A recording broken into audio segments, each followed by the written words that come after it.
सुप्रभात दोस्तों, मैं एसडी सर आप सभी का अपने YouTube चैनल में स्वागत करता हूँ। आज की वीडियो का विषय है शब्द विचार भाग 2। भाग 1 में हमने बताया था शब्दों का वर्गीकरण मुख्य रूप से 2 आधारों पर किया जाता है,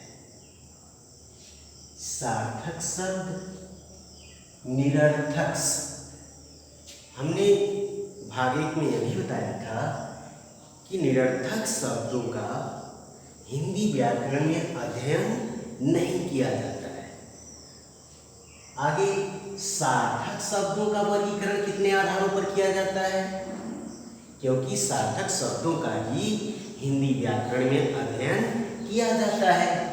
तो सार्थक शब्दों का वर्गीकरण 5 आधारों पर किया जाता है।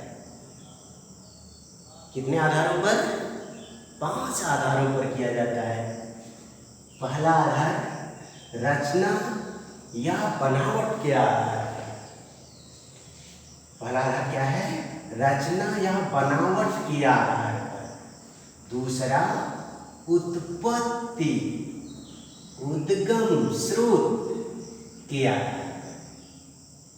कभी कभार उद्गम के आधार पर लिख देता है तो कभी स्रोत के आधार पर।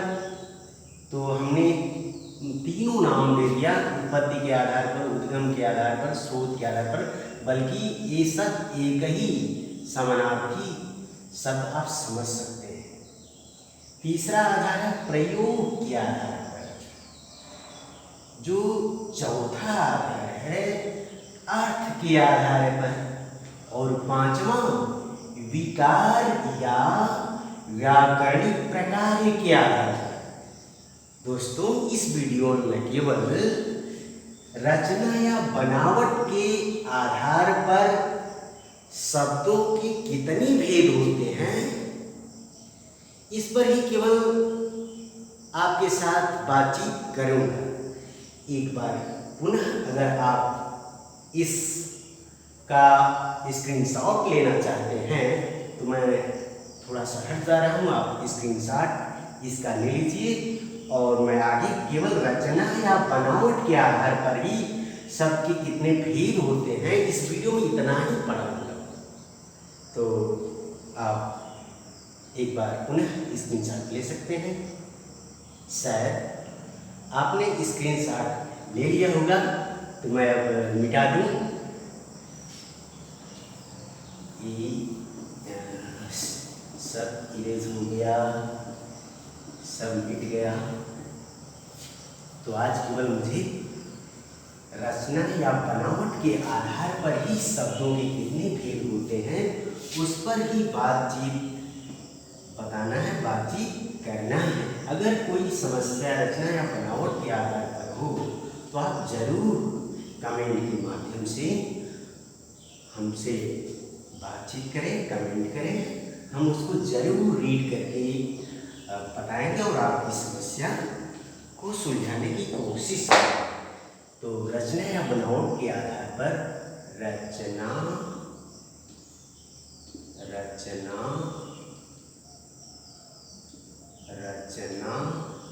या बनावट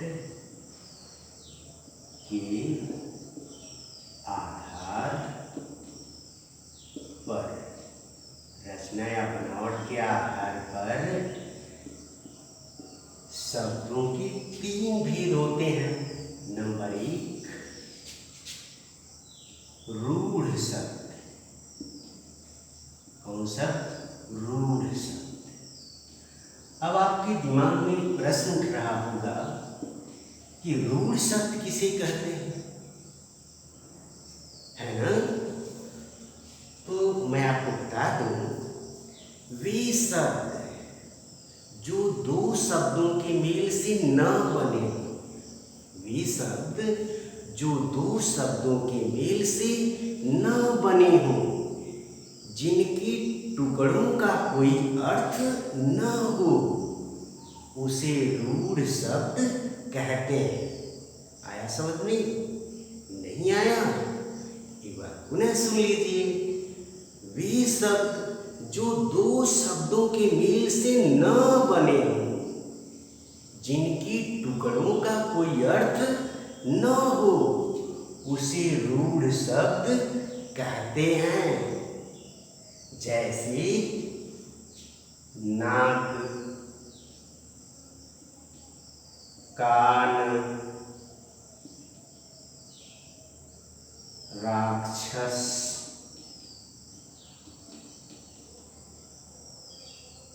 पत्थर, पेड़ आदि। बात समझना है? अब देख सकते हैं आप, ये दो शब्दों के मेल से नहीं बने बल्कि वर्णों के मेल से बने हैं। वर्ण तो मिल सकते हैं लेकिन जो शब्द है ना, उसमें दूसरा कोई शब्द नहीं मिला रहेगा। और जो रूढ़ शब्द पहचानने की सबसे अच्छी तकनीक है, अगर इनकी जो जिन वर्णों से ये शब्द बने हैं उनको अगर अलग अलग कर दें तो उनका कोई अर्थ है ना। जैसे आप देख लीजिए, ना, क, ना धन क, ना का क्या अर्थ है, क का क्या अर्थ है, कोई अर्थ नहीं है। इसी तरह का न, का धन न, क्या कोई अर्थ है, का न का कुछ नहीं। अब रा अलग कर दिया जाए, छ अलग कर दिया जाए, स अलग कर दिया जाए, इस तरह इन शब्दों का कोई अर्थ ही नहीं है। तो शायद आप रूढ़ शब्द अच्छी तरह समझ गए होंगे। जो दूसरा भेद होता है यौगिक शब्द, दूसरा भेद कौन सा होता है रचनाओं के आधार पर? यौगिक शब्द,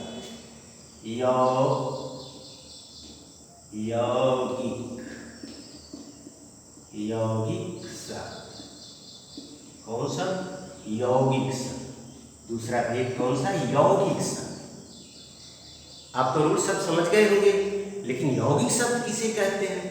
थोड़ा सा केवल रूढ़ से अलग है। वे शब्द जो दो शब्दों के मेल से बने हों, है ना। यौगिक शब्द किसे कहते हैं? वे शब्द जो दो शब्दों के मेल से बने हों, जिनके टुकड़ों का अपना एक अर्थ हो, उसे यौगिक शब्द कहते हैं। समझ में आया? नहीं आया? फिर से सुन लीजिए। वे शब्द जो दो शब्दों के मेल से बने हों और यदि उनके टुकड़े टुकड़े कर दिए जाएं तो उनका भी कोई न कोई अर्थ हो, उसे यौगिक शब्द कहते हैं। जैसे डाकघर, जैसे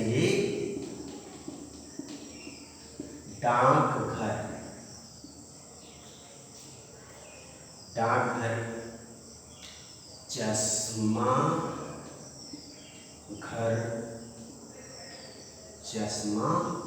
घर, देवालय,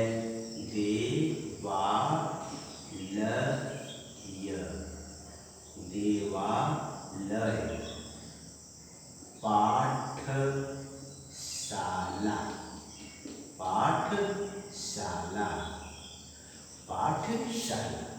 तो आप देख रहे हैं कि इसमें दो शब्द जुड़ा है कि नहीं जुड़ा है?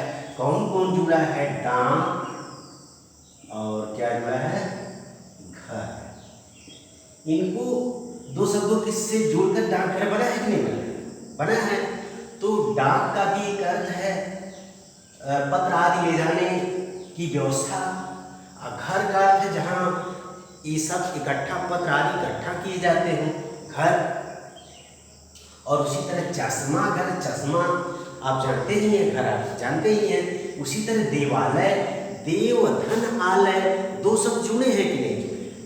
आप समझ गए होंगे कि अब जहाँ कहीं भी शायद यौगिक शब्द आएगा, मुझे पूरा विश्वास है कि आप जरूर समझ जाएंगे कि ये यौगिक है कि नहीं यौगिक है, रूढ़ है कि नहीं रूढ़ है। हम बता दें आपको कि तमाम कंपटीशनों में रूढ़ शब्द, निम्नलिखित में से रूढ़ शब्द पहचानिए, या निम्नलिखित में रूढ़ शब्द कौन है कौन नहीं है। यौगिक शब्द कौन सा शब्द है, कौन सा नहीं है, तो आपको अच्छी तरह समझ में आ गया होगा। यदि न समझ में आया होगा तो जरूर कमेंट आप करेंगे। और रचना या बनावट के आधार पर तीसरा कौन सा भेद होता है?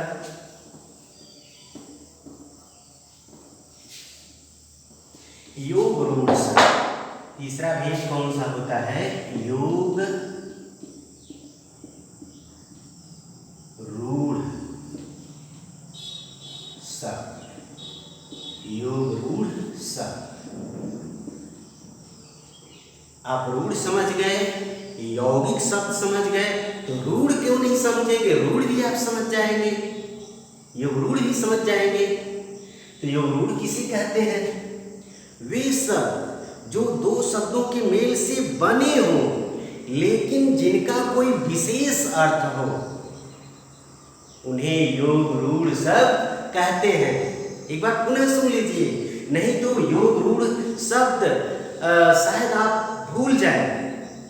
वे शब्द जो दो शब्दों के मेल से तो बने हों लेकिन जिनका कोई विशेष अर्थ निकलता हो, उसे योग रूढ़ शब्द कहते हैं। जैसे जैसे जैसे नीलकंठ। नीलकंठ। दूसरा उदाहरण दे दो, भूमिजा। भूमिजा। दशानन। दशानन। दशानन। चौथा उदाहरण, पीतांबर। पीतांबर।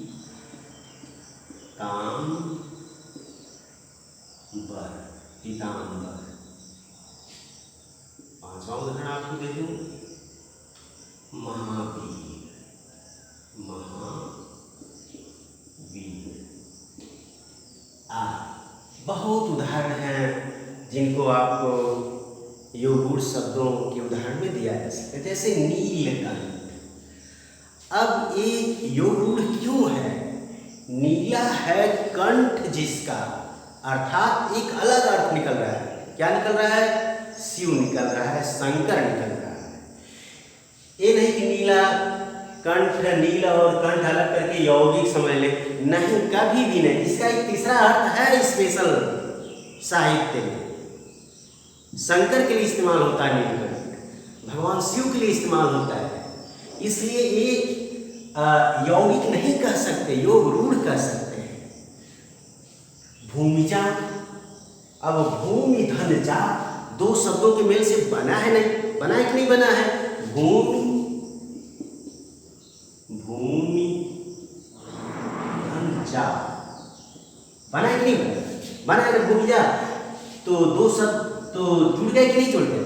अब दो शब्द जुड़ने के बाद एक विशेष अर्थ क्या दे रहा है? भूमि से पैदा होने वाली अर्थात सीता। इसलिए ये योग रूढ़ शब्द है। इसी तरह दशानन, दस हो आनंद जिसके अर्थात कौन? रावण।